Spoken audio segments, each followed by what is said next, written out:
무엇보다 엄마가 그걸 원하고 있으니까요. 말은 안 하지만 절실히 바라고 있는 걸 제가 아니까요.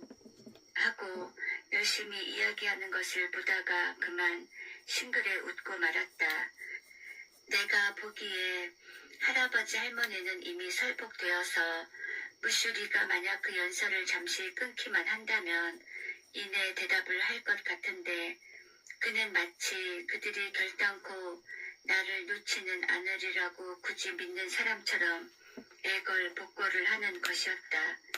그가 말을 하면서 나를 힐끗 보았을 때 나는 조그맣게 끄덕여 보였다. 그랬더니 그는 말을 뚝 끊고 벙글 웃더니 손수건을 꺼내서 이마를 닦았다. 그래서 나는 서울 이 역으로 전학을 하였다. 나는 생각한다. 무쇼리와 엄마는 부부이다. 내가 그를 아버지라고 부르기 어려운 것은 거의 그런 말을 발음해 본 적이 없는 습관의 탓이 크다. 나는 그를 좋아할 뿐더러 할아버지 같은 이로부터 느끼던 것의 몇 갑절이나 강한 보호 감정, 부친다움 같은 것도 느끼고 있다. 그러나 나는 그의 혈족은 아니다. 현규와도 마찬가지다. 그와 나는 그런 의미에서는 순전한 타인이다.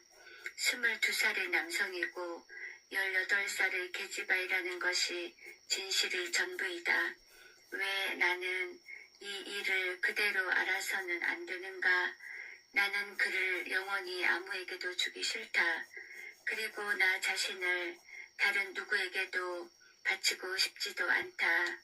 그리고 우리를 비끄러매는 형식이 결코 온누이라는 것이어서는 안 될 것을 알고 있다. 나는 또 물론 그도 나와 마찬가지로 같은 길을, 같은 즐거움일 수는 없으나 같은 이 괴로움과 상관이 있을 듯한 어떤 조그만 기억, 어떤 조그만 표정, 어떤 조그만 암시도 내 뇌리에서 사라지는 일은 없다. 아, 나는 행복해질 수 없는 걸까? 행복이란 사람이 그것을 위하여 태어나는 그 일을 말함이 아닌가? 초저녁의 불투명한 검은 장막에 쌓여 짙은 꽃향기가 흘러든다. 침대 위에 엎드려서 나는 마침내 느껴 울고 만다. 수키야, 나 이런 거 주웠는데. 일요일 아침 아래층으로 내려가니까 소파에 앉아있던 엄마가 손에 쥐었던 봉투 같은 것을 들어 보였다. 뭔데? 나는 가까이 갔다. 그리고 좀 겸연쩍어졌지만 하는 수 없이 어디서 주웠수 이걸 하면서 손을 내밀어 그것을 잡으려고 하였다. 잠깐 거기 좀 앉아봐. 엄마는 짐짓 긴장한 낯빛을 감추려고 하면서 앞의 의자를 가리켰다. 나는 속으로 픽 하고 웃음이 나왔으나 잠자코 거기에 가 걸터 앉았다. 지수는 K 장관의 아들이다. 언덕 아래 만리장성 같은 우스꽝스런 담을 둘러친 저택에 살고 있다. 현규랑 함께 전구를 치는 동무이고 어느 의과대학의 학생인데 큼직큼직하고 단순하게 생겨 있었다. 지프차에다가 유치원으로부터 고등학교까지의 동생들을 그득 싣고 자기가 운전을 하여 가곤 한다. 나도 2번 그 차를 얻어 탄 일이 있다. 한 번은 현규와 함께였으니까 사양할 것도 없었고 다른 한 번은 시내에서 돌아오는 길목이라 굳이 싫다는 것도 이상할 것 같아서 탔다. 작은 학생들이 오늘은 하나도 없군요. 나 있는 데까지 시간 안에 오는 놈은 태워가지고 오고 그 밖엔 뿔뿔이 제주대로 돌아오깁니다. 기차나 마찬가지죠. 그러한 그가 걸맞지 않게 저기 섬세한 표현으로 러브레터를 써 보냈다고 해서 나는 우습게 생각하는 것은 아니다. 그러나 엄마의 엄숙한 표정은 역시 약간 난센스가 아닐 수 없었다. 글쎄 이게 어디서 났을까? 등나무 밑 걸상에서.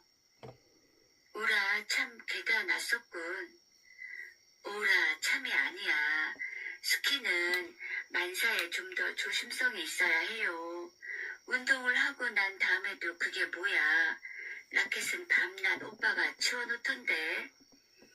흐흥 하고 나는 웃었다. 편지 보낸 사람에게 첫째 미안한 일 아니야? 참 그래. 엄마 말이 옳아.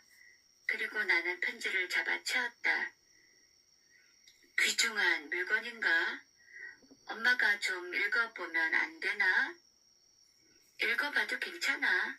안 되는 거라면 대다 놔둘까? 감추지.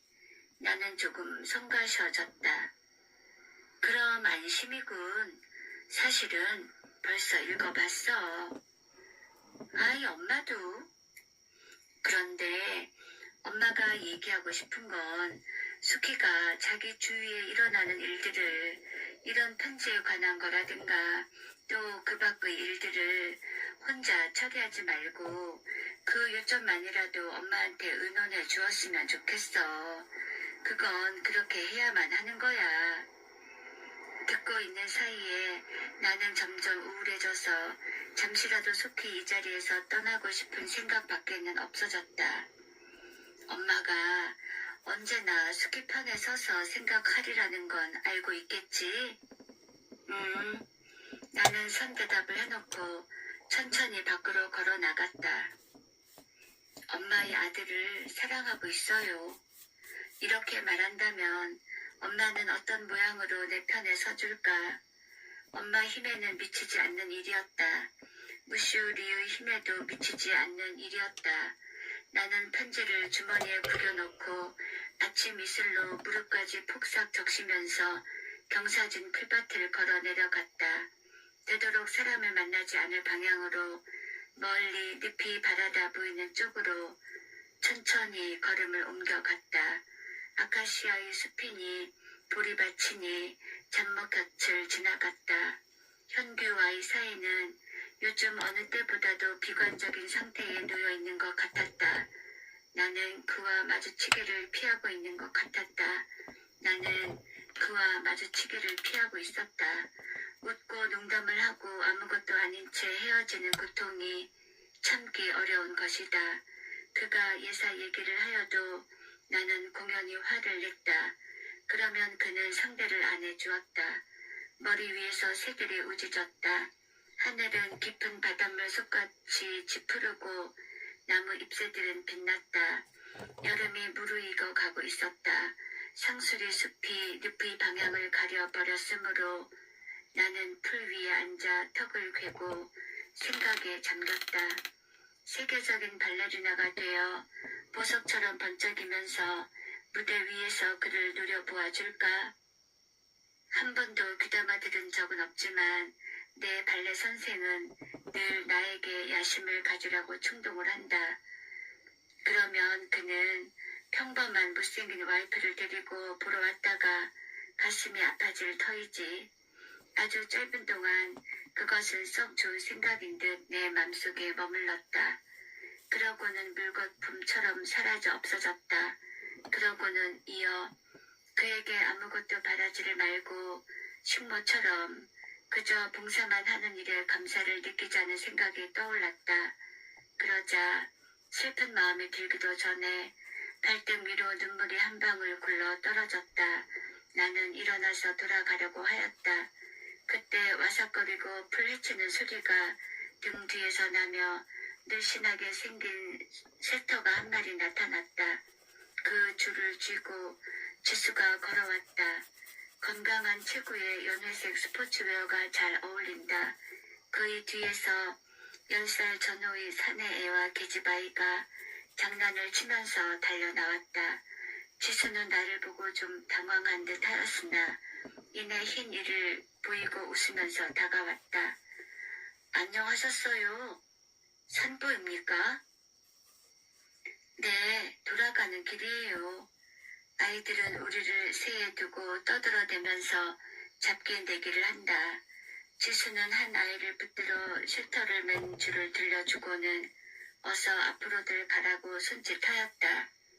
우리는 잠자코 한동안 함께 있었다. 아카시아의 숲 샛길에서 그늘 앞을 향한 채 불쑥 편지 보아주셨소? 하고 겸연쩍은 듯한 소리를 내었다. 네. 회답은 안 주세요. 나는 네, 어떻게 써야 할지 모르겠어요. 했다. 그는 성급하게 고개를 끄덕거렸다. 귀가 좀 빨개진 것 같았다. 그러나 여하간 제 의사를 알아주시긴 했겠죠. 나는 그렇다고 하였다. 그리고 이야기를 끝맺기 위해서 현규가 가까이 또 전구를 치자고 하더라는 말을 했다. 네, 가죠. 그도 단번에 기운을 회복하며 대답하였다. 그는 휘파람을 불기 시작했다. 그의 휘파람을 들으며 집 가까이까지 왔다. 오늘 대단히 기뻤습니다. 감사합니다. 그는 조금 슬픈 어조로 인사를 하였다. 그리고 내 어깨로 기어오르는 풀벌레를 떨어뜨려 주었다. 안녕히 가세요. 그리고 연습 많이 하세요. 저희들 팀은 아주 세졌으니까요. 그는 다른 일을 생각하고 있는 듯 입술을 문 채 끄덕끄덕 하였다.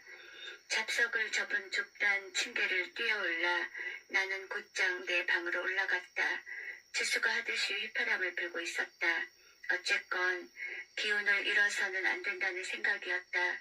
내 팔뚝이나 스커트에는 아직도 풀과 이슬의 냄새가 묻어있는 듯했다. 나는 기운차게 반쯤 열린 도어를 밀치고 들어선다. 뜻밖에도 거기에는 현규가 이쪽을 보며 서 있었다. 내가 없을 때에 그렇게 들어오는 일이 없는 그라 해서 놀란 것은 아니었다. 그는 몹시 화를 낸 얼굴을 하고 있었다. 너무도 맹렬한 기세에 나는 주춤한 채 어떻게 할지를 모르고 있었다. 어딜 갔다 왔어? 낮은 목소리에 힘을 주고 말한다. 편지를 거기 둔 건 나 읽으라는 친절인가? 그는 한 발 한 발 다가와서 내 얼굴이 그 가슴에 닿을 만큼 가까이 섰다. 어디 갔다 왔어? 나는 입을 꾹 다물었다. 죽어도 말을 할까 보냐고 생각했다.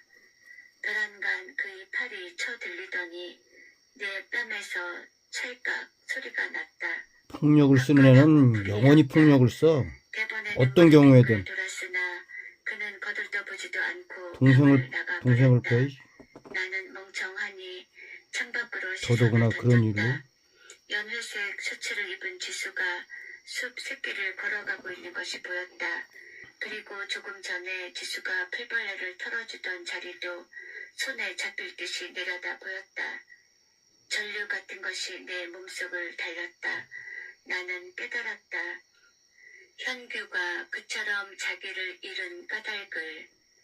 부풀어 오르는 기쁨으로 내 가슴은 금방 터질 것 같았다. 나는 침대 위에 몸을 내던졌다. 그리고 새우처럼 팔다리를 구부려 붙였다. 소리내며 흐르는 환희의 분류가 내 몸속에서 조금도 새어나가지 못하도록. 나는 어떻게 하면 좋을까? 밤에 우리는 어두운 숲속을 산보하였다. 어두운 숲속에서 우리는 손을 잡고 걸었다. 그리고 나는 그에게 안겨버렸다. 나는 어떻게 하면 좋을까? 어떻게 해야 할지 점점 더 알 수 없어진다. 여하간 나는 숲속에 가는 일을 그만두어야 한다. 지금 확실히 말할 수 있는 일은 그것뿐이다. 학교에서 돌아오니까 엄마가 기다린다고 안방으로 가라고 했다. 요즘 인사도 않고 나가고 들어오던 나는 우선 가슴이 철컥 내려앉았다. 인제 오니? 그런데 얼굴이 파랗구나. 어디 나쁜 것 아니야? 엄마는 내 이마에 손을 얹어 보았다. 오빠는 밤 늦어야 돌아오고 숙희도 이렇게 부르지 않으면 보기 어렵고. 엄마는 조금 웃었다. 아무것도 알지 못하는 웃음 같았다. 편지가 왔는데 어쩌면 엄마가 미국에 가야 할지 모르겠어. 그렇게 되면 1년이나마 아마 그쯤은 못 돌아올 것 같은데 숙희하고 오빠를 버리고 가기도 어렵고. 그래, 싫다고 몇 번이나 회답을 냈지만 엄마는 조금 외면을 하였다. 어떨까? 오빠는 찬성을 해주었는데 그러면서 내 눈속을 들여다 보았다. 나도 좋아요. 우리는 그러면 구체적으로 어떻게 할지는 내일이라도 의논하지. 근데 할머니더러 와 계셔 달랄까? 그래도 미덥지 않긴 마찬가지고. 큰데비 꼬부랑 할머니는 사실 오나마나 마찬가지였다. 엄마가 없는 이 집에서 어떤 일이 일어나려고 하는 걸까? 현규와 단둘이 있어야 할 일을 생각하니 얼굴에서 핏기가 가시었다. 아무도 막아낼 수 없는 운명적인 사건이 이미 숲속에 가지 않는 것쯤으로는 어찌할 수도 없는 벅찬 일이 생기고야 말 것이다. 잠을 잘 수 없었다. 내 온 신경은 가엾은 상처처럼 어디를 조금만 건드려도 피를 흘렸다. 며칠이 지나니까 나는 더 견딜 수 없어졌다. 할머니한테 갔다 온다고 우겨대어서 서울을 떠났다. 다시는 그곳에 돌아가지 않으리라고 결심하였다. 다시는 학교에 다니지도 않으리라고 마음먹었다. 내 삶은 일단 여기서 끝막았다고 그렇게 생각을 가져야만 이 모든 일이 수습될 것 같이 여겨졌다. 그것은 칼로 살을 도려내는 듯한 아픔이었다. 그러나 다른 무슨 일을 내 머리로 생각해낼 수 있었을까? 날이면 날마다 나는 뒷산에 올라갔다. 1시간 남짓한 거리에 여승들의 절이 있다. 나는 절이라는 곳이 몹시 싫었으나 거기를 좀 더 지나가면 마음에 드는 장소가 나타났다. 들장미의 덤불과 젊은 나무들의 초록이 바람을 바로 맞는 등성이었다. 바람을 받으면서 앉아있곤 하였다. 젊은 느티나무의 구루 사이로 들장미의 엷은 훈향이 흩어지곤 하였다.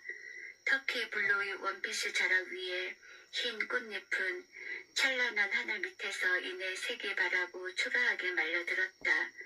그리고 있다가 시선을 들었다. 다음 찰나에 나는 나도 모르게 일어서 있었다. 현규였다. 그는 급한 비탈을 올라오고 있었다. 입을 일자로 다물고 언젠가처럼 화를 낸 것 같은 얼굴이었다. 아니, 일자로 담은 입은 좀 슬퍼 보여서 화를 낸 것 같은 얼굴은 아니었다.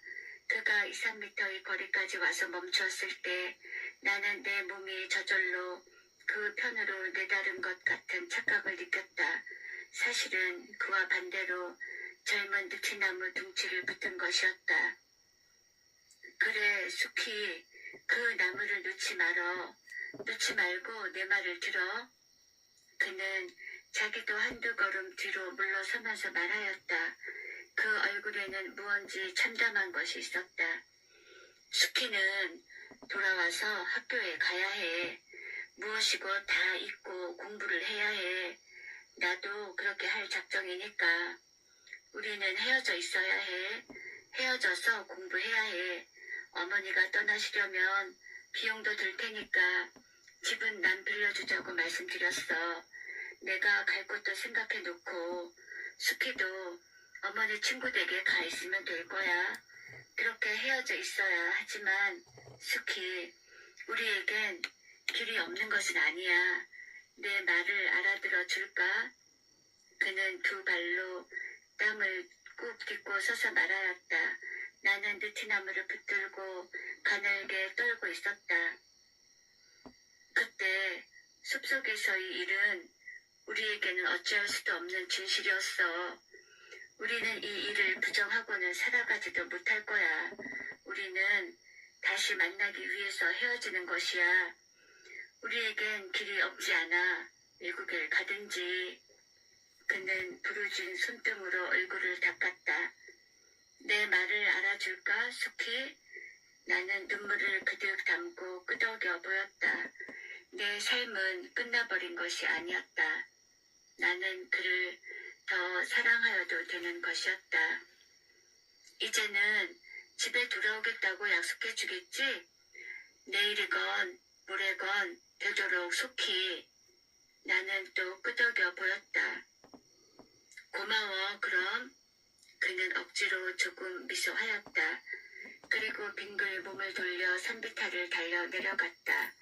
바람이 마주 불었다. 나는 젊은 느티나무를 안고 웃고 있었다. 펑펑 울면서 온 하늘로 퍼져가는 웃음을 웃고 있었다. 아, 나는 그를 더 사랑하여도 되는 것이었다.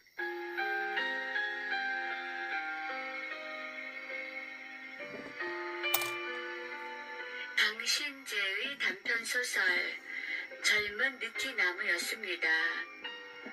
이루어질 수 없는 사랑, 매우 가슴 아프고 안타깝고 슬프고 괴로운 일이죠. 혹시 우리 구독자님들께서는 이루어질 수 없는 사랑을 한 적이 있으실까요? 오늘도 편안하고 행복한 밤 되시기를 바랍니다.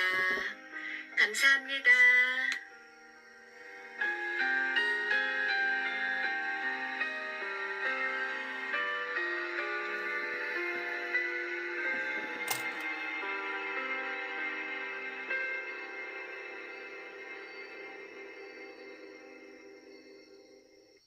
보다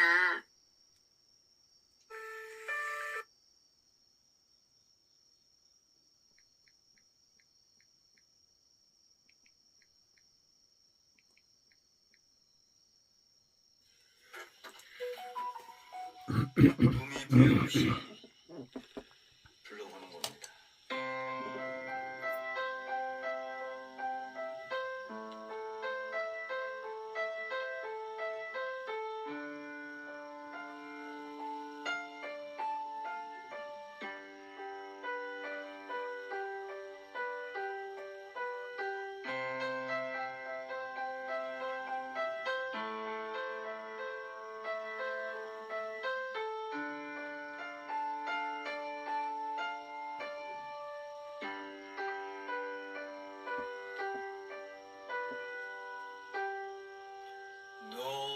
너의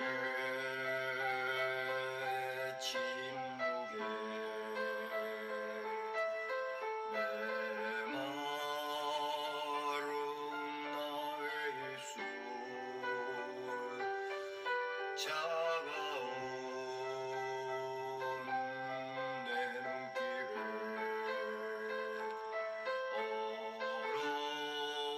얼어붙은 내 발자국 돌아서는 나에게 사랑한다 말 대신에 안녕 안녕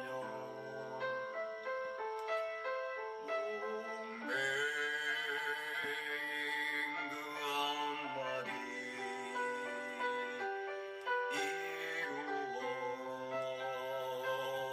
이루어질 수 없는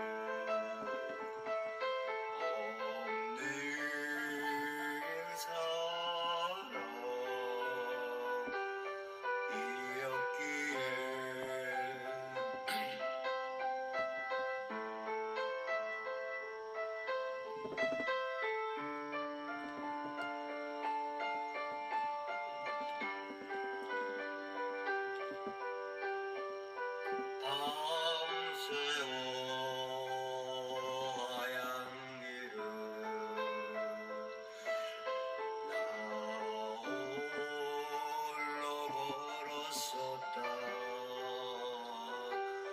부드러운 내 모습은 지금은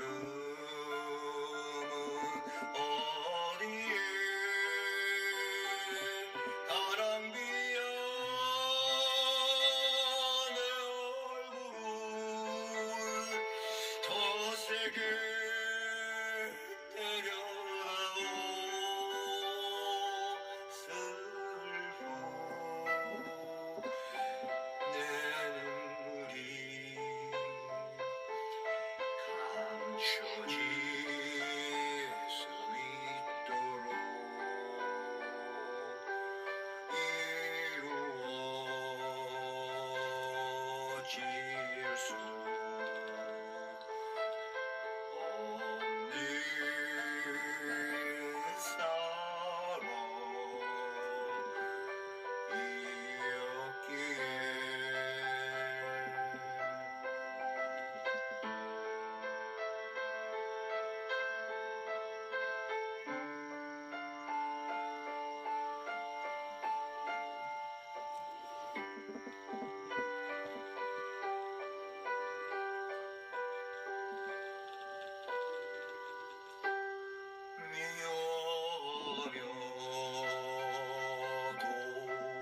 너를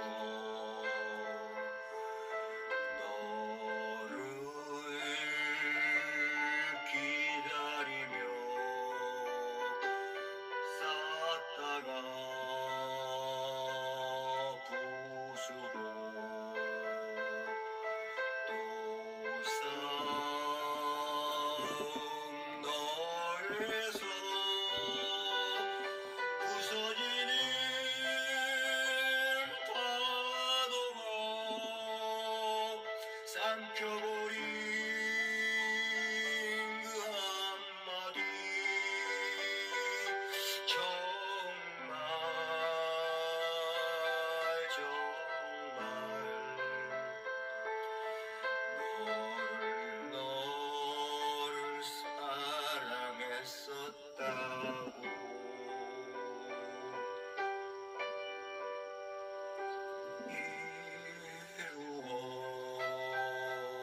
이루어질 수 없는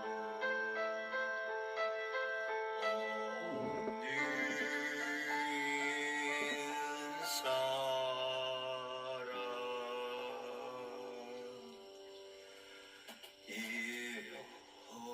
없기에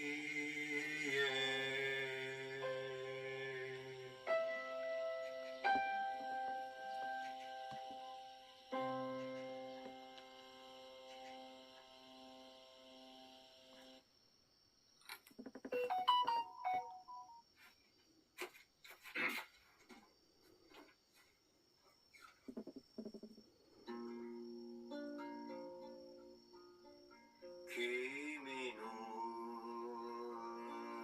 沈黙へ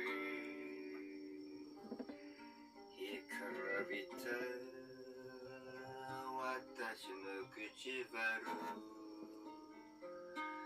冷たい君の足に恋散った私の足跡背を向ける君に愛してるという言葉の代わりにさよならさよなら木目その一言からは愛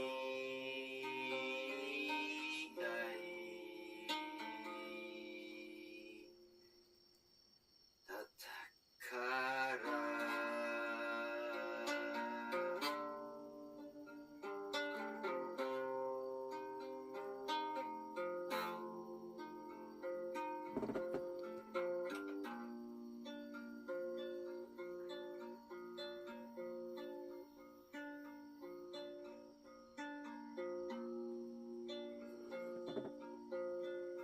밤새 살을 미치고 이토록 굳이歩いた柔らかな君の姿は今はどこに小雨を僕のもっと強くなくてくれ悲しい私の涙が